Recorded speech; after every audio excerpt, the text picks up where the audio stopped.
Welcome to the channel. I'm Stacy, and my goal here is to help you to play better and sound better in your worship services.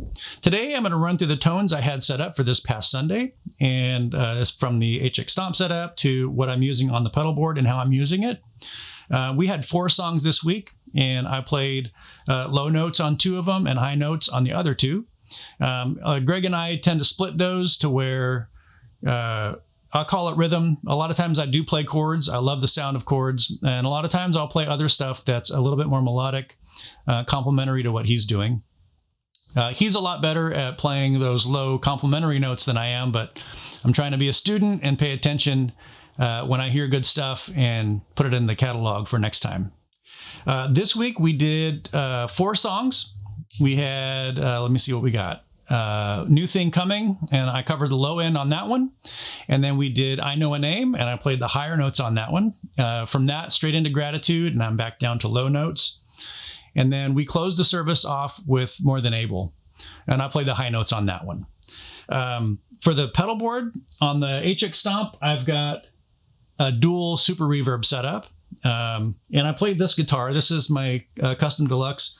This guitar started life as a Memphis made in Japan Telecaster custom Telecaster. I forget exactly how it was labeled, but these pickups are original to the guitar, and part of the body is original to the guitar, but I had kind of milled it out to make it semi-hollow.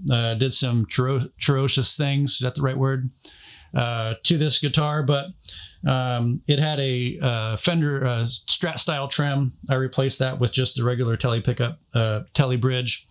A friend of mine from church sold me the neck and the tuning machines when I rebuilt this guitar. I think I did this in 2017 or 2018. I lost my dad in 2018, and he helped me do a bunch of this stuff. I know the body work was done before he got that sick, so it could have been 2016, 2017. Anyway, so this guitar is sentimental for that reason. It also plays and sounds great.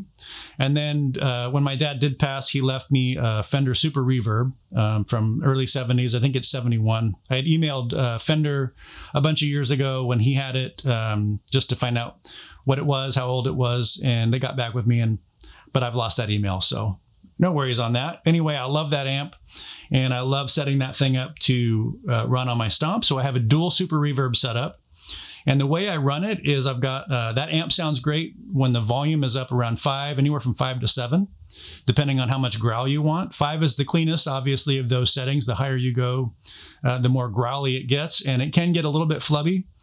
But I've got one amp set with the drive at 5, one with it set at 6. The one with it set at 5, I've got set up with a little bit more bass than the other.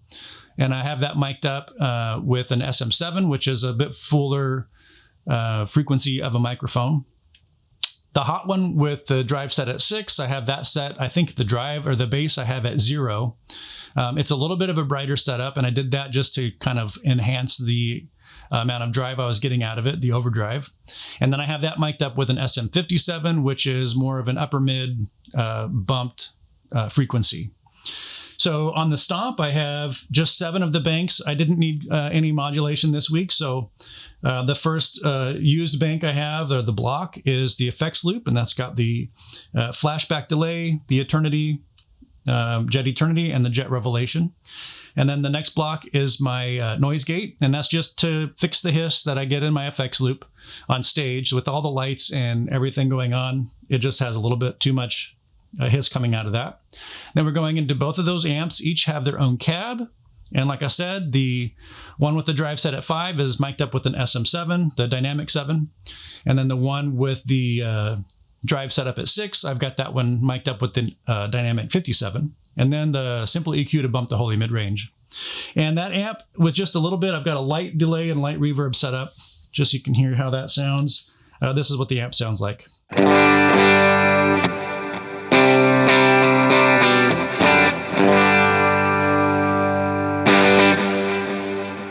And then I'm running my compressor with really the lightest amount of compression I use. I have the threshold, or what is it, the sustain set at 9 o'clock, the level at 3 o'clock. So they're just kind of, as you turn the sustain up, it gets louder. And so you have to turn the volume back, the level. So that tends to sound real good right there. And here it is with and without. I'm going to go through, I had the compressor always on, the carbon always on, and then also I had the Signa drive always on, and we'll get to how I've got those set up as we go. But the sound with and without the compressor.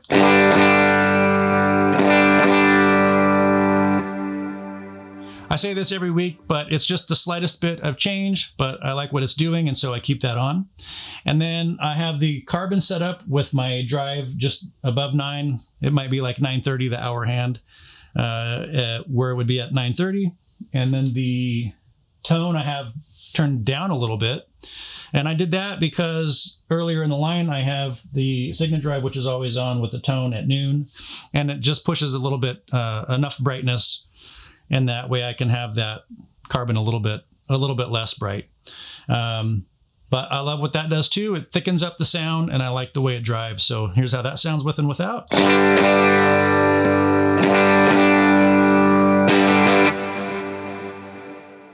And then the Signa drive is a Tube Screamer clone. Now this one's from CMATMODS. They're no longer making pedals, but this has a toggle on it. And when it's all the way up, I believe that was the most authentic Tube Screamer circuit. And then all the way down, I don't know what they did, but it gets a little quieter, and I think it's in the gain that change is happening there. It's more driven, so you get just more crunch out of it from that setting. And so I'm doing the Stevie Ray Vaughan use of a Tube Screamer into a Super Reverb, where I've got the gain set all the way down. And on this pedal, if I have the level all the way up, it's pushing too much volume. I didn't want that, so I've got it set just above 3 o'clock, and that gives me the slight bump in volume that I like. And it's just doing a Tube Screamer thing into the carbon, and it sounds with and without like this.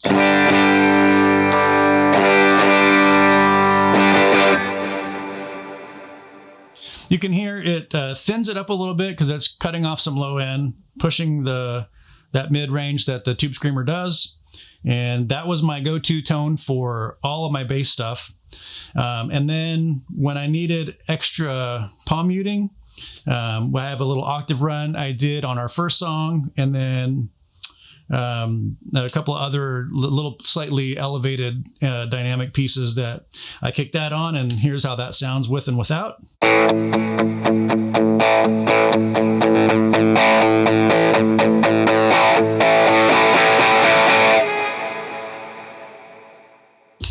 I love what that does. And then this week, I also used the Soul Food, and I had that one set up. Let's see, tone is just shy of noon. Level is just shy of noon. And then the drive is probably at about 11 o'clock. And I have that set. This has a toggle on it as well. It's a JHS modded Soul Food, the Meet and 3. Toggle all the way up is using a germanium diode. And then I have a bass control on the side, and that's affecting bass frequencies in the drive. So I'm not using a whole lot of drive, but I tend to run that a little bit above or right around halfway, just to put a little bit more thickness in the mix. But this effect into the Signa drive gets a little bit brighter, and the drive is just a little bit more chunky. And I used it for the bridge lead part on I Know a Name.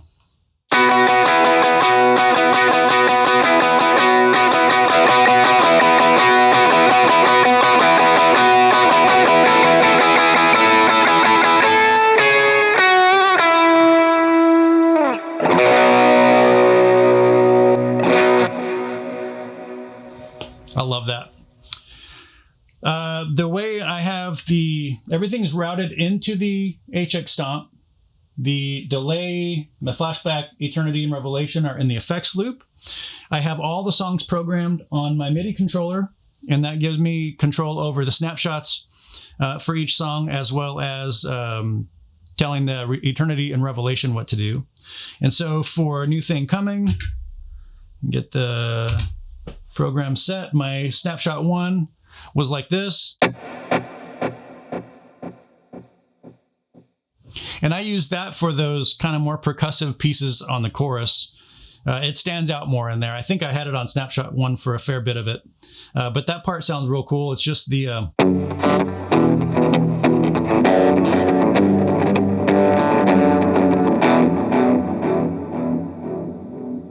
and then when it goes into the lift on the back half of the chorus, I'm just raking those same chords, and it kind of has a chorus effect the way I've got the control on my Revelation and Eternity. The control on those it brings in, it brings up the amount of effect that the algorithm that you have selected has. So I've got the modulated reverb, and then I have the tape delay. And so wherever that control is setting, it kind of has like a chorus effect to me in my ear.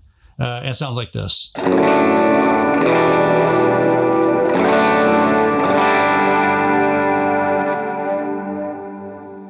I love it. Snapshot 2. And then snapshot 3 I would use for swells. And I kicked on the flashback. And I have that flashback set up with a tone print that's mimicking a Deluxe Memory Man. And the repeats get a little bit brighter as they go and kind of oscillates. But I love what it does going into the Eternity, and that'll sound like this.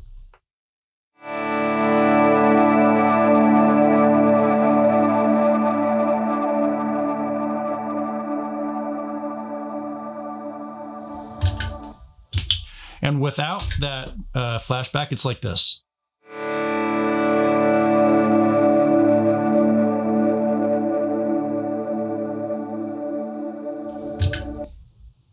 It just adds a little bit of texture. I found that pedal in a closet. I thought I had sold it years ago. And so I threw it on the board, and I love using it, especially for things like that. The next song we had was I Know a Name, and my settings on my delay and reverb were like this. Snapshot 1. Let's see. Snapshot 2. And snapshot 3.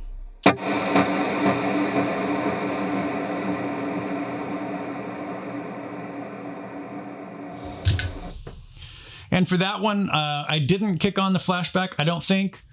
Because I was playing lead and I didn't want to get fumbled up trying to kick on and off that pedal. If it's left on, the repeats were a bit too loud for picked notes, and so I didn't want that getting in the way. And then for Gratitude, I did a lot of swelling on that one. I also used that flashback, and I tried to mix up my chords from rather just playing the basic, the B, G sharp minor, F sharp, and E. I came down here on part of it and played it a little bit higher.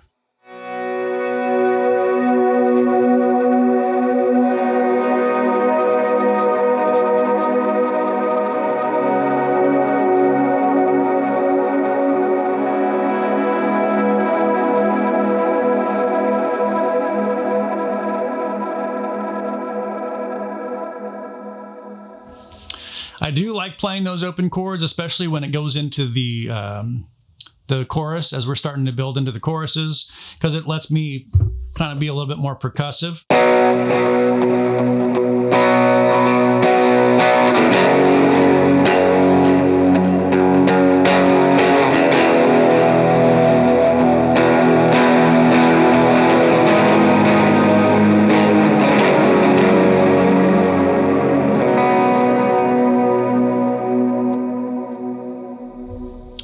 And then for More Than Able, I had a capo on that one. We were in the key of C, so I capoed 3, and that let me have the A note capoed at 3 as a pedal tone. Also, we get down to a part where I'm going to play a C chord here in an A shape, and then a G chord here in an E. Let's see.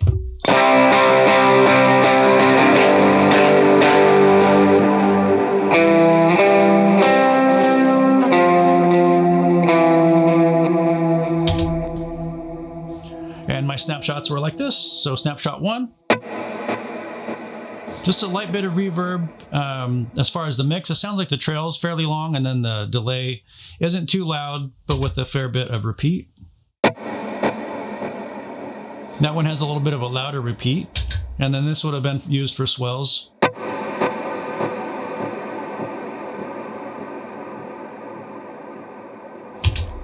And then when that part goes into the bridge, we've got a cool palm muted part happening up here, and that's where I kicked on the ODR-1.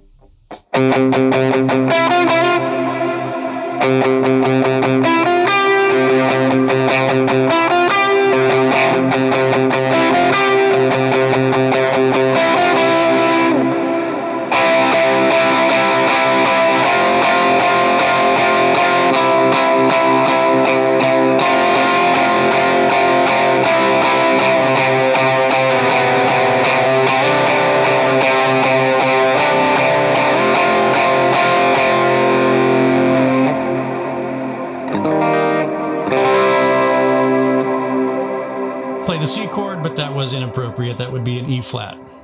I hope you found that helpful. If you did, subscribe and hit that like button for good measure. If you need song resources, you can find tabs and presets for HX Stomp and Helix at links in the description box below. There's also a handful of downloads free for you in there as well. I hope you have a great week, and I'll see you in the next one.